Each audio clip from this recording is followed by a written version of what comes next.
Comic News, episode 102. I am one of your hosts, Chris, alongside the very broken Mike. I was going to say broken, beaten, and scarred should be the episode today.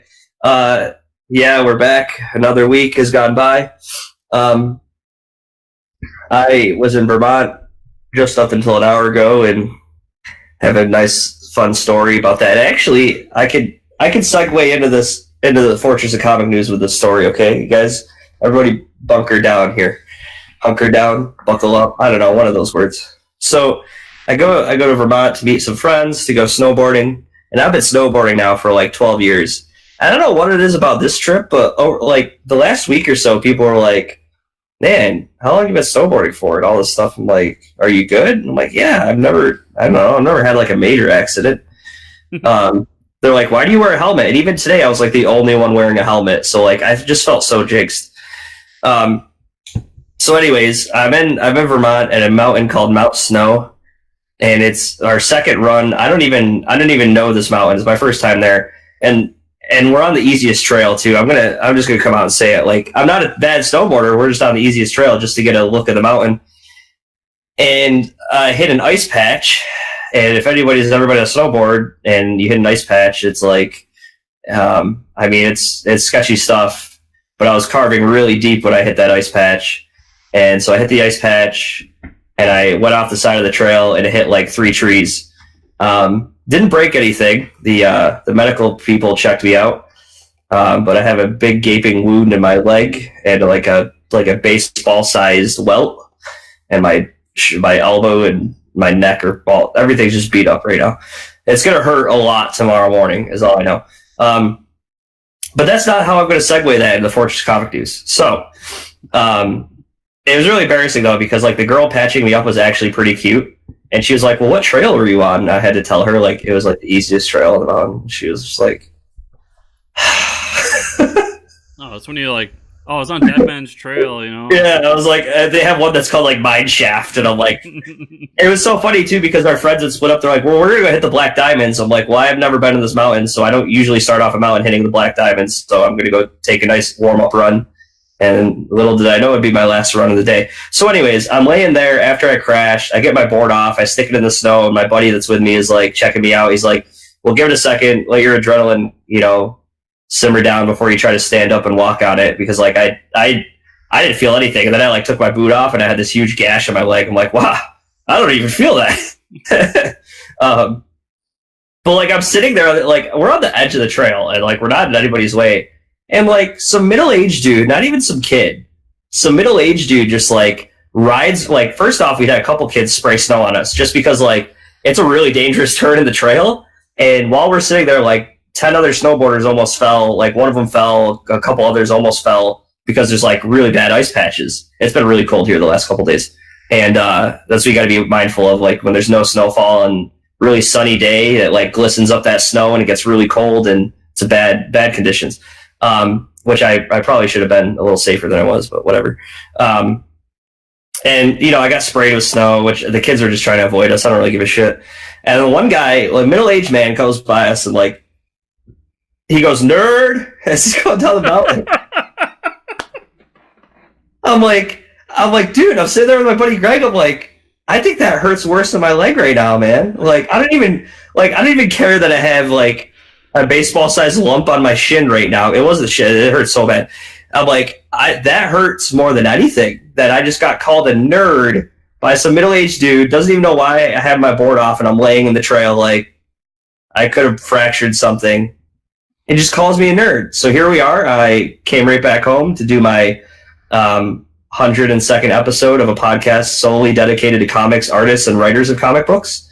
So little did he know. Yes, sir. I am quite a big nerd. So with that, we can start the show this week. Thank you. How's that for a segue? I just feel like it was, what's the guy from Avengers of the Nerds?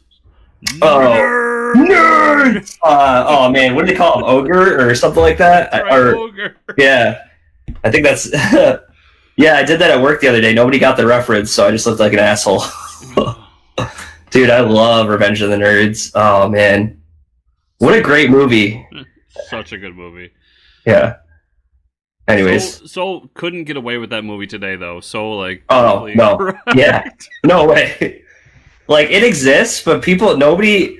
And that was a thing that like when I was a kid, it was on TNT or like one of those Comedy Central all the time, and it was like the epic scene of like where they put on the concert and like Poindexter and everybody is like singing and like playing an instrument and like the electric violin and all this crazy shit. That was like such a, I don't know, it was such a win for the nerds, like, yeah, we can be cool too. We can. But, yeah. Apparently not. I get called a nerd just sitting there on the mountain. I'm like, how can you even tell? I have a face mask and goggles on. Maybe because I was wearing a helmet. That's probably why he called me a nerd. I don't know. Probably. Although the helmet probably saved you. Yeah, I definitely hit my head, and my head is completely fine. So anyone who goes skiing or snowboarding, even if you've been doing it for like 10 or 12 years like I have, always wear a helmet. I'm a big advocate for helmets. Just wear them when, I don't know, bicycling, rollerblading, if anybody I don't know, do people rollerblade anymore? Scootering. Those scooters are tricky, wear a helmet. Anything, just protect your noggin. Just research brain injuries and concussions. Yeah. Or even better yet, there's an episode of the Joe Rogan podcast where he has Dale Earnhardt Jr. on, and they talk about it. Just listen to that. Yeah. You'll wear a helmet. Yeah, for sure. It is nothing to mess around with. I'm very glad that I wore a helmet. Every time I've worn a helmet, there's been a couple instances where a helmet has like saved me from, and I felt the whiplash too. Like after I got out of the trees, my body just felt like my neck is going to definitely hurt tomorrow morning. Like you just know it's coming, and it's terrifying. Honestly, like I'm trying not to think about it, but I know I'm going to go like to sit up tomorrow morning, and it's going to hurt. Everything's going to hurt. So, yeah. Anyways, we have a show to get to. Nobody wants to hear about my ailments. Is there anything going on exciting in your life this weekend you want to talk about, or? Not particularly. Did a lot of cleaning, a lot of family stuff. Nice. Yeah, just living the American dream. Yeah, that's what it's all about. Everyone cleaning. American dream is cleaning. Yeah, besides that, I had a pretty solid weekend. Drank some beer, played some video games, watched half of a movie that I'll talk about in a little bit. It's another horror movie, so I know you'll be really interested. I did start a new RPG session. Oh, kind of cool. It's this. So I have a buddy who's who his name is Jeff, and he's a big like Norse mythology and Viking nerd. Yeah. And he has this RPG system all based around Norse mythology, and it takes place like right at the beginning of Ragnarok, and you're a bunch of Vikings. Nice. And it's a really cool system, and like everything that went into it is so involved, and I love it because it's different from any other RPG system I've used. Like you don't actually roll die in this one. Lame. You actually have like runes that you use to do different attacks. Oh, that's pretty cool. And yeah, so we did one session, and it's been really fun so far. We're going to a new one soon. Awesome. Yeah, a little quick aside to the show, I guess. Chris and I love tabletop and games and RPGs and all that stuff. I wish I had some more time to devote to that. Unfortunately, as you know, it's a lot of time. But really quick, have you ever heard of the game Hero Quest? Don't believe so. So I'm going to send you a video after this, and we could even post it on our Facebook page. But Hero Quest is like a board game from the 80s, and it's like a simple version of an RPG, but it's like you kind of create your own dungeons, and it's like a 2-hour kind of sit-down thing, and you don't have to like devote time to making characters and stuff like that. But they never remade it, and there was a Kickstarter to remake it, and like it got shut down by the owner of the creator of the board game, which is crazy because he's never done anything with it since the 80s. And if you go on eBay right now, you look up Hero Quest, the cheapest you could find like a decent copy of the board game and everything is like $200. It's crazy. But look it up. It's really interesting. If you're into like RPGs or like you want a simple down version of like how to get into that type of stuff, Hero Quest. And I've heard from several people that like growing up, they were playing it and it was like awesome. I've always wanted to try it, but I can't really afford to buy that off eBay. I would absolutely love to find time to devote to us doing like board game or RPG content. Yeah. I wish. I know. One day. Anyways, TV news. Little interesting thing. Luke Wilson, yep, that is Owen Wilson's brother, the actor, is cast as Stripe in the Stargirl show that's coming up, which is interesting because if you look up the character Stripe, not a hugely popular character. I mean, Stargirl isn't really either when you think about it. But he's basically Iron Man. He wears like a metal suit, and he kind of like buddies up with Stargirl, and I don't know what it is about this new DC TV, but they love their guys in robot suits, like Brendan Fraser as Mr. Robot, or Robot Man, and yeah. So we'll see how hopefully the suit looks a little better. I don't know. Yeah, it's a character I'm not familiar with, and I'm particularly excited for. So I mean, Luke Wilson, I like him. I believe he was in that '70s show for a few seasons, and I know he's done some movies that I've seen over the years. So I know he's a good enough actor. Yeah. But like anything comic book, I will give the show a try. I've said it every time we bring it up, but we'll see. Yeah, definitely be checking it out. Yeah, so movies. You watch anything this weekend? No. Yeah. What? Oh, okay. So I know I have not gotten to Mary Poppins, and I'm sure it's going to be at the theater at least till next weekend when I can get to it. But the movie I watched, was it last night? Yeah, last night. Dude. So let's talk about Netflix for a second. Did you see like they rolled out all these trailers for like the month of January of like what's going on with Netflix? Yeah. One of them is called, I don't know if I've talked about it on here yet. Is it called like, I think it's called Kingdom or something like that, but it's a whole season of like it's a Japanese show like samurais and stuff. And it's like feudal Japan, but they're zombies. I'm in. Sold. Like, I don't know who's ever orchestrating things over at Netflix, and it's all subtitled and everything, so it's like Crouching Tiger, Hidden Dragon meets zombies, and I was like, this is all I wanted out of Westworld, and when they went to Samurai World, this is what I wanted. I just want a whole season of this, and I'm gonna get it apparently. Also, Mads Mikkelsen is playing there's a graphic novel adaptation movie that he's doing where he plays like an assassin with like an eye patch. They released the trailer for that. It's pretty big deal. There's I can't remember the name. I think it's like Arctic is the name of the movie. But the Golden Globes happened last Sunday, right? Yeah. And the thing about the Golden Globes is there was that huge controversy that they didn't want to give movies made by Netflix the awards for some reason.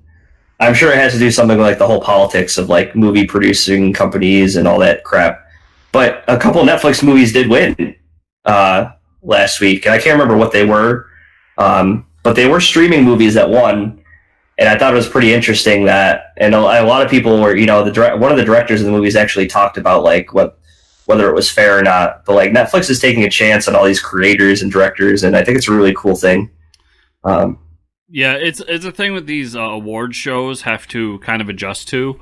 Yeah, and that's that the traditional theatrical release is not.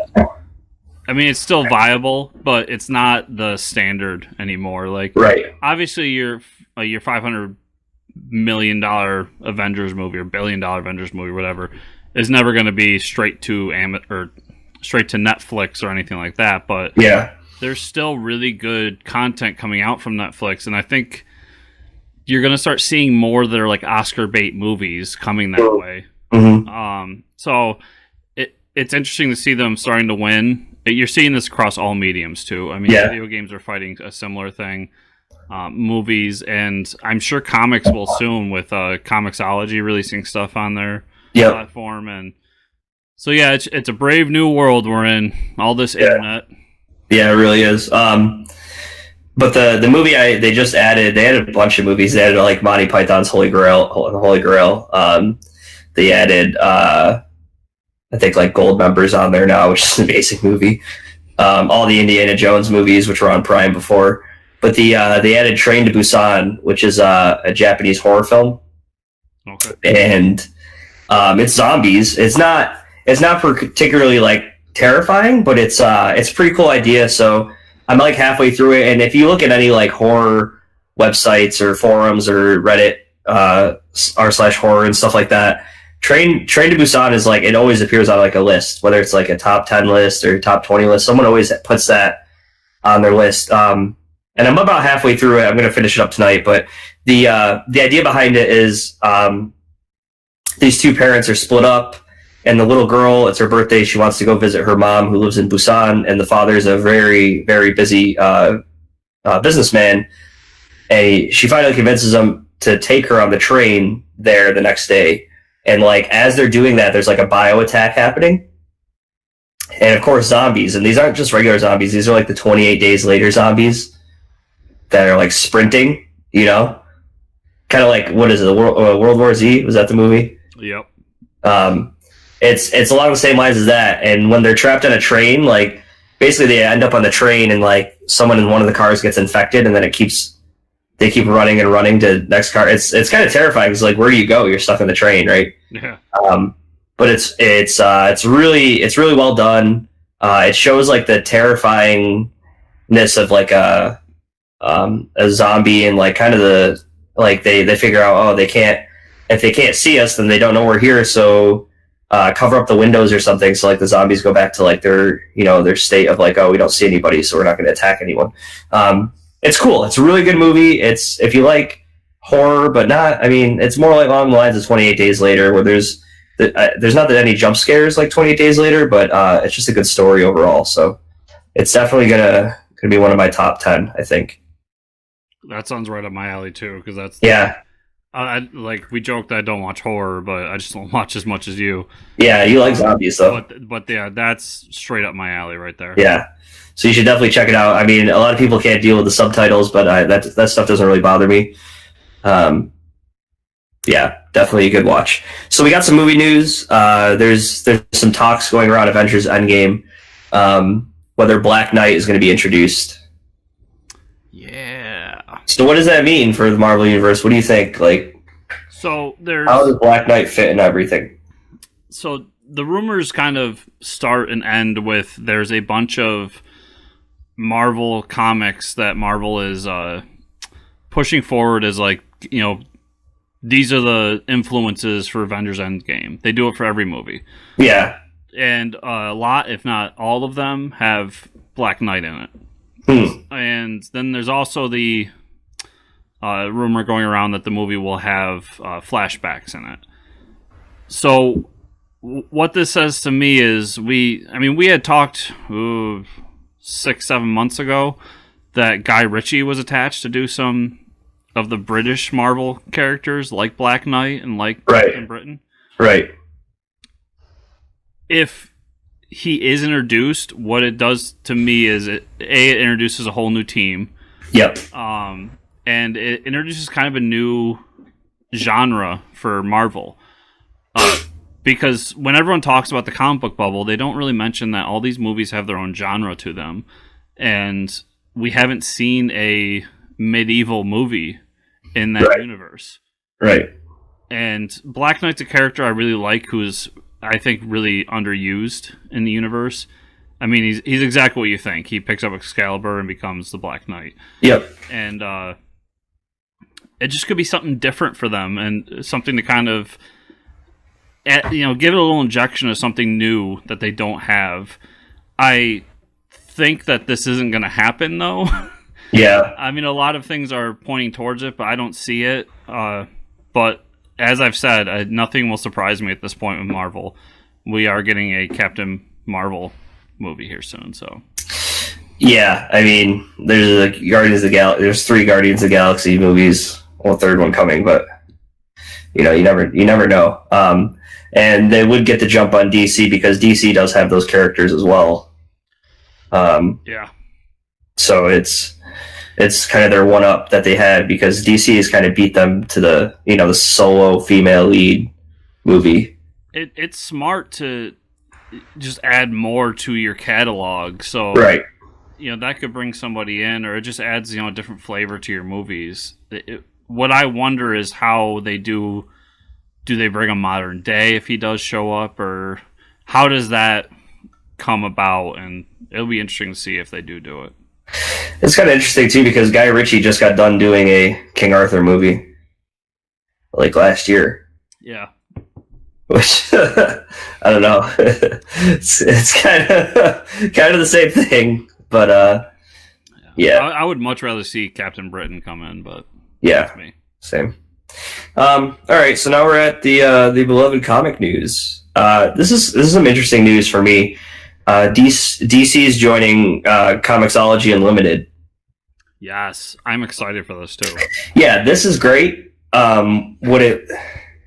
It brings up some questions though of like with the whole DC TV app, weren't they trying to push for comics on there as well? Like, or they kind of just got away from that? They were, but the comics side of it is pretty lame. Yeah. I don't know if you've checked it. There's not a whole lot. There's not a lot there. But for me, I think this is such a smart move because I pay for Comixology Unlimited. It's like $6 a month. Yeah. It's an amazing deal. And it's like Netflix. They're always introducing new stuff. And it's been pretty much exclusively indies and Marvel for the longest time. Yeah. And then Dark Horse does their own thing still. But with this introduction, like I went through and started looking at stuff. It's not even just DC. It's also Vertigo. So you're getting Sandman. You're getting Alan Moore's Swamp Thing. That's awesome. And then you're getting like pretty much everything of the DC side is Rebirth, which is genius because you get people in the new continuity and they start buying the new stuff. Right. But then there's also like stuff that I'm ashamed to say I've never read, with like JLA by Jeff Johns, and JSA by Grant Morrison. Yep. And dude, Transmetropolitan's on there. That's awesome. They're doing all the classic stuff. It's so much good stuff, and it's a great injection to this the service. Anyone that has the ability to read comics digitally should sign up for this because it's got a bunch of the books that, like for me, they just introduced Immortal Hulk Volume 1. That was a book I really wanted to read, but I couldn't add it to my pull list because it's already so big. Mm-hmm. And now with this service, I get to read the first volume. So it's great to see DC jump on board. Yeah, that's awesome. Okay, so this is pretty big. Kieran Gillen is leaving Star Wars after issue 67, which I know is very sad for you. Who would you want to take over after that? So many. So many. So this is the book that was started by Jason Aaron. So I've gotten Jason Aaron on it already. Right, yeah. Kieran Gillen's taken over. I mean, it's so obvious to me, but Donny Cates is my number one. Yeah. He's the best writer at Marvel, or at least my favorite, I should say. But I would really like to see Chip Zdarsky take over. I think he's just been on a tear recently, and I think his voice just fits those characters. He could add a little bit more of a less serious nature to the whole thing. So those would be my first two picks right there. Who will get? I don't think they've announced yet, and I can't wait to find out because the Star Wars books have been fantastic, especially this one, which is like the center of everything. Yeah, they definitely know who to. I mean, it's going to be a good pick. They've done well with it so far. It's the flagship Star Wars book, so it's got to be someone big. Right, exactly. Yeah. There's a Thanos series coming in April from Teeny Howard. There's not a small Howard, that's just the name. And Ariel Olivetti. It's going to be a story involving young Gamora, which we don't know too much about, I feel like. But I mean, besides what you see in the movies and stuff. Yeah, I don't know how much of this they delved into, but when it comes to Jim Starlin stuff, especially Marvel Jim Starlin, I'm in. So anything Thanos, I'll at least give a shot. I'll be interested to see because his relationship with Gamora is I mean, it's a big deal in modern mythology with Marvel, so it'll be cool to explore that a little bit further. Yeah, for sure. I know there's some sad news this week. Ron Smith, who was a longtime artist for Judge Dredd. I mean, Judge Dredd has been around since the 80s. Passed away at 94. So, God bless him. It's a long life. It's a hell of a run. Yeah. I'm not a big Judge Dredd fan. I don't know about you, but yeah. I'll read it from time to time. I looked it up, and he's the guy you think of when you think of Judge Dredd. Like, every image I have of Judge Dredd in my mind outside of the movies, it's all drawn by him. Is Ron Smith. I looked it up. All the covers I know are him. All the character designs are him. It just looked like he had a big influence on that series in particular. So, cool. Good on him. Yeah, good on him. All right, what are we reading this week? I had quite a few comic books this week. I actually caught up on, I'll talk about that first, a Mark Millar book by the name of Prodigy, because I completely forgot it was out. It's into issue 2, and the third issue comes out in February, basically, and it's weird because like the way it's advertised, it says like Netflix on the front of it, so I think it's already, we talked about it, it's already going to Netflix, right? But I guess they're going to release these issues first. But it's almost like that Limitless movie / show where this guy is a prodigy at anything. So like it kind of starts off with he's like an 11-year-old playing on a men's polo team and like destroying everybody at polo, and then he gets picked on, so he goes and learns karate that night and comes back and like kicks their ass, and he just kind of like he can see like 12 different things happening at once, so he's been solving all the world's problems, and it's a pretty interesting story. There's a really messed up villain, pretty messed up even for Mark Millar, of like these guys, they call themselves like I think the Black Dragon, but they're like an old ancient society, and we get introduced to them like they're doing like the most dangerous game thing where they capture these like orphan children and they release them in the woods and shoot them. Yeah. Holy shit. Really messed up. Like you get introduced to these guys, these like kids are like, they wake up in this like orphanage and they look in the wall and there's all these like children's faces with like their mouths sewn shut like on the walls. It's like terrifying too. Yeah. I'm like, wow, Netflix is really I don't know about this one. But yeah, and like it focuses on these two kids and they're trying to get away and stuff. It's really good. The main overall story is these evil guys are behind something's happening. I don't really know too much about it, but all these mysterious like transports keep appearing all over the world, and they keep finding like dead dead animals in them, like rabbits and mice, and some they even found humans in some of the ships.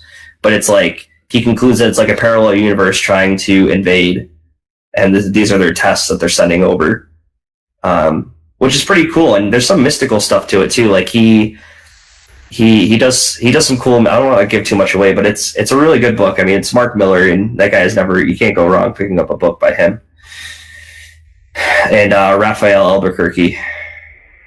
So it looks pretty. Yeah, right. It's a great book. Also, I had Batman this week. Batman was a really trippy issue where he's fighting Professor Pig, and with the pig mask, and it ends up being like all in his head. He's like fighting him for the whole issue, and then he realizes it's like Professor Pig transforms into Robin, and it was kind of like him arguing with Robin the whole issue. It was okay. A little too out there for me, I think. Professor Pig's one of those bat villains that I feel like has never been done right. Yeah, like he's so terrifying, and like they always just show him like chopping up meat. It's like I don't know. I feel like never read a book where he was like interesting. Yeah, he's always just, I don't know. Like, why pick him? I guess is what I don't understand. He wasn't really crucial to the story at all. Yeah, and then I had Kick-Ass.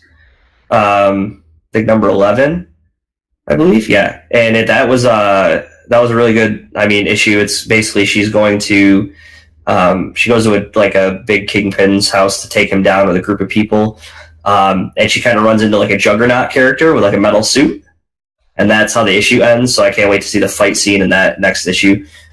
Hit Girl finished up on issue. I guess it's issue 4 of the run that they're on, but it concluded the whole Rome storyline, where she the way to there's kind of a nice twist at the end. I don't know if they're going to keep going on with the story, but she helps the thief in Rome get her father back from that like evil grandma mastermind crime lord that like she's been sending like nuns out to like get them while they're on the streets. So she's been like slaying nuns the last 2 issues, which is kind of messed up. But she ends up like driving this giant claymore right through the through the grandma lady, which is awesome to see. And then I had Justice League this week, which you probably read too. I did. Where they talked to Starman a little bit at the end, but the whole vault thing on Thanagar Prime is pretty interesting.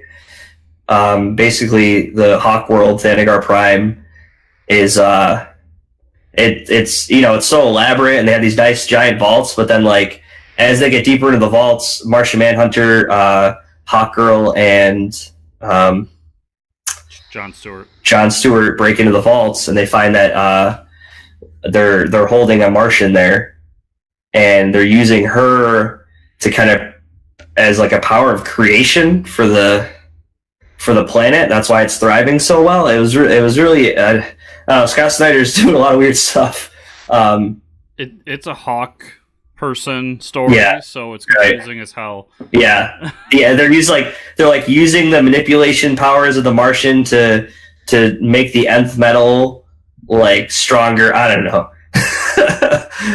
But then we got to the crucial part, which is the Starman. At the end of the issue, where basically Starman says that you're gonna meet the lady who was there at the dawn of the universe, or whatever her name is. I can't remember the name right now. Perpetua, yeah. So hopefully we just get onto that main story, because anything involving, I just get more and more confused when the Hawk Girl, and like Hawkman's back, but he's not a real Hawkman, so I don't know anymore.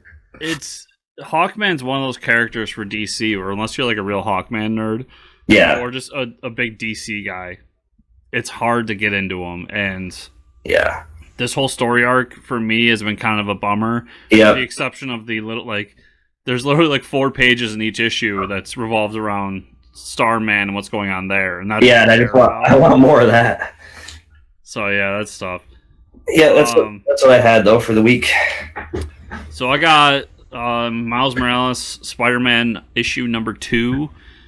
Basically here, Miles is teaming up with Rhino, who has been both a friend of Miles and Rhino's niece have been kidnapped by this crime duo or team or whatever they are, and they're turning these children into like cyborgs essentially. Okay. And they have to go fight it. They end up finding out that Tombstone's behind the whole thing. So it's a cool fight. It's an interesting dynamic between Rhino, who's like a old Russian man, and Miles, who is like a 18, 19-year-old, not even 16-year-old kid. Yeah. It's been really good though. Who's the writer on it? I remember it's someone I really like too, and I'm zoning on his name. But I thought he's done a great job in these first 2 issues. Saladin Ahmed. Awesome. Outer Darkness number 3. I can't believe how much I'm enjoying this book. It's like a chocolate and peanut butter situation. It's spacefaring, kind of Star Trek-y, but at the same time, there's a lot of horror elements like demonic possessions. This whole issue is about rebirth and how they can bring back if you have the correct insurance in this world, you can actually be reborn after you die. That's pretty awesome. Yeah, it's a really cool book. It's something just different, and that's what I love about it. I got Venom Unleashed number 1. Nice. picked this one out because actually Ryan Stegman is writing it, Mm-hmm.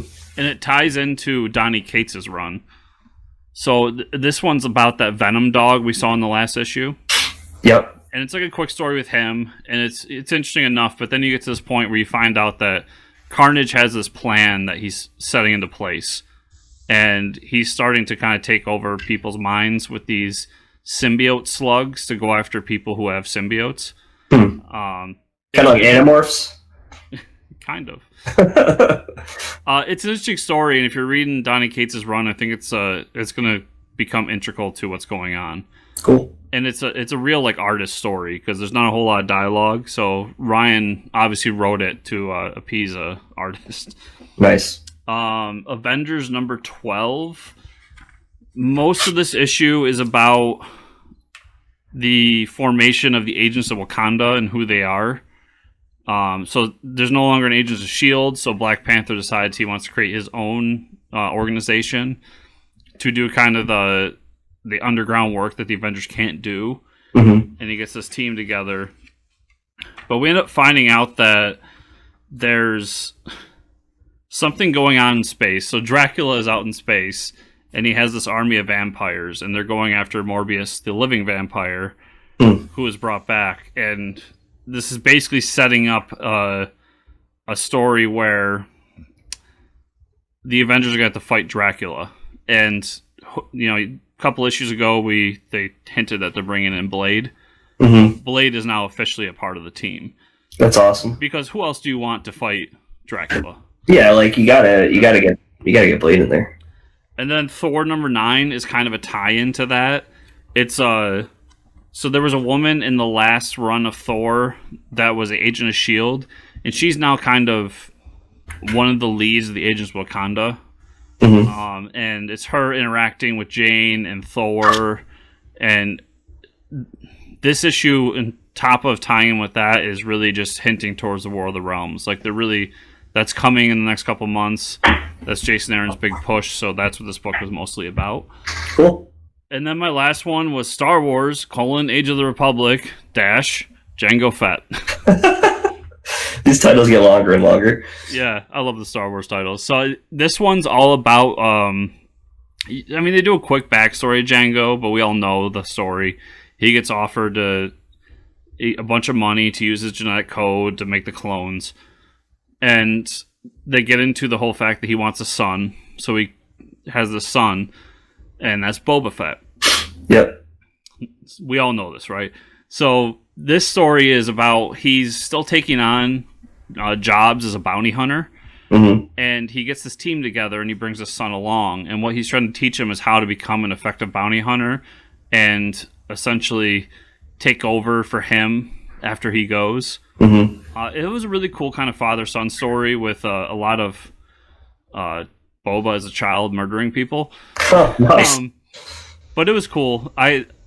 As kind of lame as Jango was in the movie, I always enjoy his side stories in comics. Yeah. Those were ones I really picked up when Dark Horse was doing it, so I was glad to see Marvel take it in the new continuity.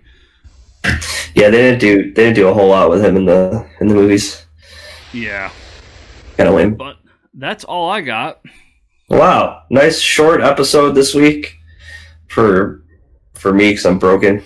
Yeah. So anyone that's missing the interviews, I know the last couple of episodes we haven't done an interview. I've got some lined up. Yep. Beginning of the year is tough for people, so yeah. There's some cool ones coming down the pipeline. Oh yeah. Yeah. Nice. But speaking of interviews, Mike, where can people find you on the internet? Oh wow, nice segue. Fortress Ricker on Twitter. Where can they find you, Chris? Well, you can find me at Fortress Chris, or of course you can find the show at FCN_official on Twitter, or just go to FortressComicNews.com, where everything we do is posted right there on that beautiful website. Everything on one page. And remember, everybody, if you were listening to us on the podcast service, to give us a review, preferably a 5-star review, because it makes me feel good and helps with the algorithms.